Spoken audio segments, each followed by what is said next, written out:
It's a little bit odd, obviously, doing the senior day with still another home game left, but I understand y'all are doing it tomorrow.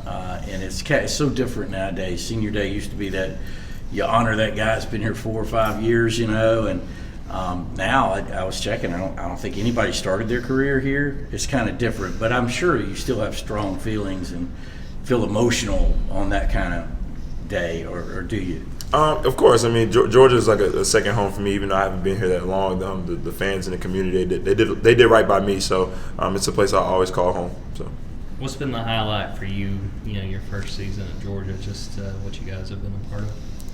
Just building something that's bigger than me. Our record may not show it, but I think this is a process, and I think us being competitive in SEC, I think they're going to keep making strides, year in and year out with Coach White. So I think seeing that process from where we were last year and where we're going to be at, in the future, even though I'm not going to be there, but. You look at Tuesday, very tough way to lose a game. Just what sort of response have you seen from this team in practice, just getting ready for Saturday? Same energy, smiles, having a good time. I think what you can say a lot about our group is that they're very mature. I think that a lot of guys felt like it was a couple fouls that didn't get called, and nobody overreacted. We sat there and kind of looked for a minute, and everybody got up and shook their hands and went to the locker room, and we talked about it and said now it's on to Texas A&M. So that's what I like about this team. We keep fighting, we keep fighting, we keep fighting. When you say the team will continue to make strides moving forward with Coach White, what had you convinced of that? I mean, being around Coach White and the program now for you, what had you convinced that that's going to be the case?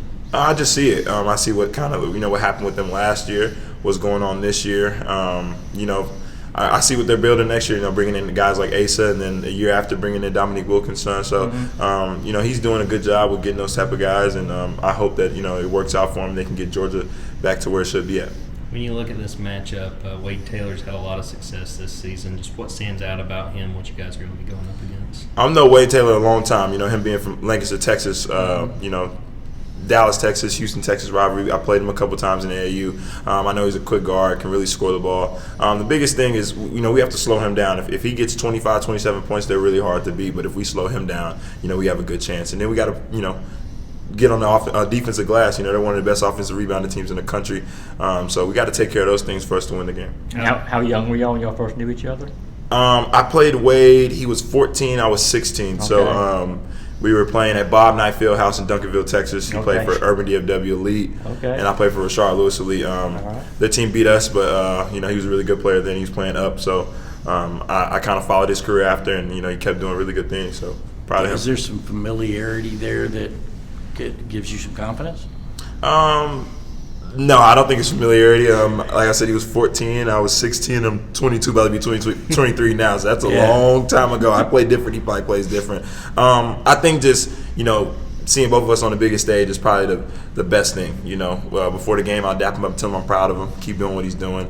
But there's no familiarity in our games. It was so long ago, I can't really remember. Are you going to have some folks here tomorrow? Will any of your family make it in? Well, my dad's side of the family's from Georgia, so they come to almost every game. So my mom's coming into town. I have some aunts from my mom's side that'll be in. So you got to be escorted, right? Yeah, my mom. She's she's always trying to be at every senior night I've been at. So when I was in high school, she was there. Okay. We were supposed to have one my sophomore year at Butler Community College, a sophomore night, but because of COVID, we couldn't have one. And then at Niagara, she was there for that one though. So I guess you could say this is my second senior night. So I'm excited to get another jersey framed. But she'll be there tomorrow, so I can't wait. You'll have your lounge ready or whatever house you settle on. My man cave in Houston is gonna be dope. I'm gonna have a high school jersey, try to get a junior college jersey, and I have a Niagara one, and hopefully I get a Georgia one. Really, it will. That's cool to think about. You talk about A&M being so good at rebounding. Just what does that look like from y'all's end as far as what you guys have to accomplish to try to beat them in that area? Just taking the next step. I think we do a great job of making teams miss. We just got to go get the rebound. I think that our bigs do a great job of blocking out. Now the guards, we have to go in there and get rebounds. Silas is a great rebounder, so I know he's going to go in there and play really, really hard. We just got to help him do those plays like that and get more defensive rebounds so we can get into our transition offense and get layups.